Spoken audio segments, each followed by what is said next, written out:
Hi, my name is Brian Smith. I'm an independent curator in Manhattan, and I've been asked to narrate this small video that Artforum has produced for the last photographs that L.G. Williams has of his good friend, Wally Hedrick. Some of you may not know Wally Hedrick, but you should definitely try to check out this really famous artist from California. He was from Los Angeles and San Francisco, and he was in with the beat movement way back in the early days. Wally Hedrick came to fame, national attention, in 1959 when he was in this show called 16 Americans. It was a seminal show at the Museum of Modern Art in New York. And this show had everybody, Rauschenberg, Johns, Ellsworth Kelly, everybody we associate with all the great artists today. And there's a great book by Rebecca Solnit about the group of underground artists in San Francisco. And Wally plays a key role in this, and you should definitely check out the chapter that she wrote. It's just fabulous on Wally and all his important groundbreaking artworks and contributions. He lived in, when I guess first saw him, he was in Bodega, and LG met him through this guy right here, Bob Arneson. And he met Bob Arneson through a number of other artists, and it's really kind of a crazy connection that LG has with Wally. But at this particular time, this is where Wally lived. This is his backyard, and LG would go to buy the Whole Foods and pick up food for him and visit Wally's house right here and drive in through the back, which would be right here. And this backyard was a special backyard because this was actually Wally's croquet field. Wally loved croquet. Actually, he really didn't like playing croquet. He liked setting up all the gates and organizing the design and layout in his backyard, and he was just a great umpire. He would officiate most of the croquet games in the backyard and would have to sport this great uniform here. But on this particular occasion, LG stopped by the Whole Foods and made a great meal for Wally, which he always did. Him and his girlfriend, Catherine Conlin, at the time. And, they would have these great meals. I don't know exactly when these photographs were made. And here's some of the people that may have attended at this particular time. Actually, they wouldn't have attended. If they would have come to Wally's house, they would have gone out the backyard like this. But the photographs begin here, and this is a picture of, it looks like they were finishing their meal. Wally was always making plans, and this particular plan was a very important time for LG to come by and visit. And maybe that's why they rushed through their food here. You can see this lavish meal. But Wally's retrospective was coming up, and LG was going to put the exhibition together. He was going to put together a number of his important works. But the show was at Sonoma State, and in Sonoma, California. And these are pictures getting ready for that. Here's Wally's art uniform right here. It's just a great art uniform that was always hanging up his coat and his painting materials. And right next to his coat, and right next to his studio, was an artwork that LG gave him, and Wally would walk under that artwork for the last 12 years of his life.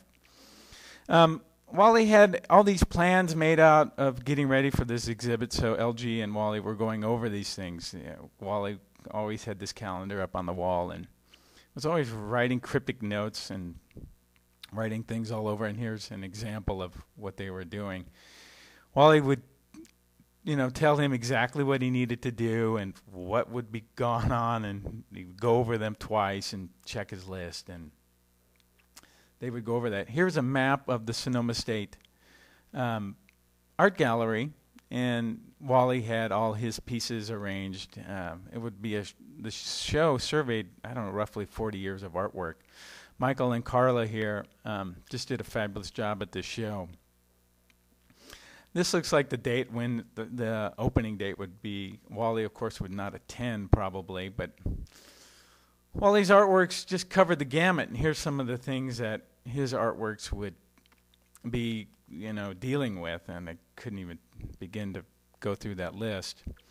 But on this particular day, this is what it looked like. This is Wally's house. For most people, this would be quite shocking. But here's an example of some of the things he had around his living room here. He had his homemade lamp here for his house, and just notes everywhere over the artworks that were going to be shipped out in a couple of weeks. He obviously had his own stove right here to the right, and he also had one of his favorite devices. He was a tinkerer. This is a Tesla coil, and Wally loved Tesla. And when he would flip this thing on, here's a photograph of Tesla, and it's kind of funny that Tesla in this picture have the same kind of, they're sitting the same way. Anyway, you turn this Tesla coil on, and it would just send electricity everywhere. And when Wally would flip this switch, especially when girls with long hair around, he just got a big kick out of that. This thing would just blow up, electrical sparks everywhere. It was pretty funny. It would always shock the hell out of everybody. Anyway, you can see all this stuff. There's Wally's glasses right there on top of his satellite dish. Wally loved his satellite dishes. He was pretty much interested in CNN right here, sports, and of course he loved Italian porn, which he had another TV for. He would always have music. There's his speakers right there. Always had bebop and jazz and all the old things that we really don't know much about today. But he had this crazy plant. It was really the only living thing in his entire place, and it always blew LG away because it reminded LG of this great Alice Neal photograph of her and with one of her paintings of her daughter, and Wally and Alice Neal sitting right next to the plant. Wally always sat at that chair, so it was always ironic. Here's a detail of the picture that Alice Neal made, and it's just always struck LG really odd, and every time LG saw this painting, he always thought of Wally, because there's this girl, and this plant and this painting back there, and the painting always kind of crazily reminded LG of course, Wally. And it's pretty funny. I always got just a big kick out of it. It reminded me that painting reminded me of a Cézanne portrait. There's a portrait with a hat like that. And of course, there's a really strange Hieronymus Bosch portrait with the same kind of peculiar hat. And of course, Alice Neal, Wally Hedrick, Hieronymus Bosch, Cézanne, it kind of all makes sense to me. Anyway, getting back to the photographs, Wally just had everything around him.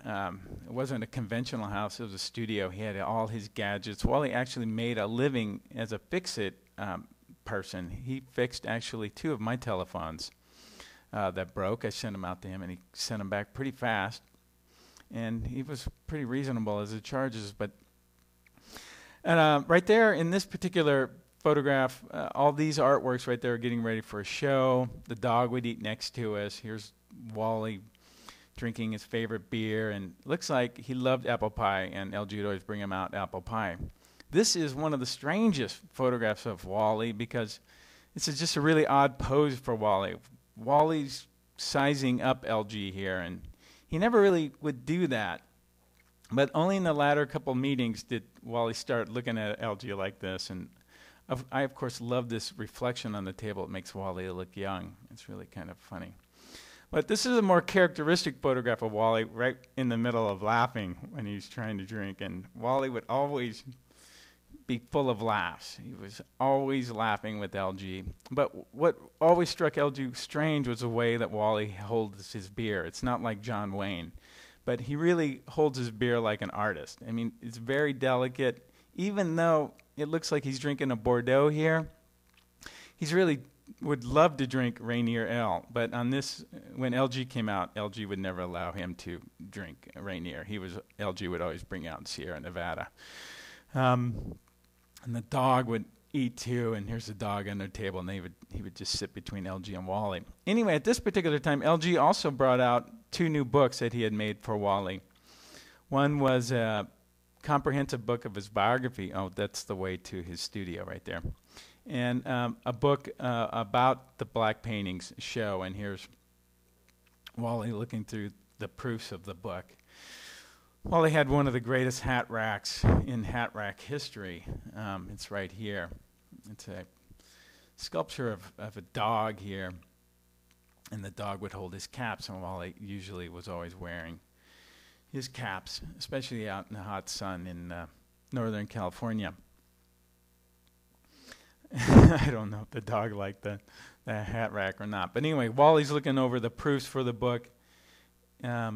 This is the book that you can buy on cafepress.com. It's called Envisioning the Dark Millennium, that LG and Professor Gina Dore from University of Nevada, Reno wrote for Wally's black paintings. It's just a great book. Wally also would always bring out things once in a while, and this is an exhibition poster from a long time ago that Wally had, and he was showing LG. And it's, again, from the Vietnam series, the black paintings that Wally made. And this was the actual poster, I think probably one of the few that are still here. And it shows all the black paintings, and there's one right here that was the central piece in that poster, but it's folded up and in half. It's got some notes on it, but there were two pieces to this. And LG would, for the show, would have to construct the circular painting out of the two halves right here, and this was all the paintings getting ready for the show. Wally also had his resume on this old exhibition poster, and one of the more interesting things on it, on his resume, is he notes down his military service, 2 years in Korea and Japan, which of course he hated. Anyway, so these are just other things that are just laying around Wally's living room right here. He's getting ready for the show, so he's pulling out all his slides and looking at everything while the dog's beginning to get bored. And Wally's given notes to LG here on how to put everything together. And he actually made LG special badge to wear. LG is actually the only official conservator of the Wally Hedrick of Wally Hedrick's artwork. He has official recognition in these badges that say he's really the only person that should be restoring the artworks. And this is how to put his great pieces together, the War Room and his round pieces, and he made special badges for that. Wally's signing off on the Wally Hedrick book for the black paintings. And here's Wally's studio. It was really cold. He had a small space heater, but one side of the room was just all his junk that he would, just be putting stuff together. The other side was just the storage of paintings from 40 years. It was amazing. But one of the interesting things about Wally's career was most of the time he was on strike. It's amazing he got any work done at all. If you look back on his relationship to artwork, he was always on strike, and in this particular time, he was on strike, and he has this strike sign. For the most part, when LG knew Wally, he was on strike, and there's a good reason for that. If you look at the brief history of the United States policy, which Wally was really interested in, you'll notice from 1945, for most of the time, he was, the United States was in war, and Wally was very upset. Of course, Wally was in Korea, and was upset even during the time that these photographs were taken between these two dorks. And if you look at Wally's his mature history, you'll notice that 31 years of his mature career, he was really upset, and you can see why. And these people are still around us today. I just can't believe that these people are even on TV that Wally, of course, despised. And this is a Charlie Rose just last week. These ridiculous people who should be in jail. I don't know why Sean Penn doesn't talk to his friend Charlie Rose and say, "What the hell are you doing, man?" But anyway, in his studio, just had piles of paintings, and LG was going with Wally and looking through everything, and he just pulled out one of the great paintings that he did for his girlfriend, Catherine.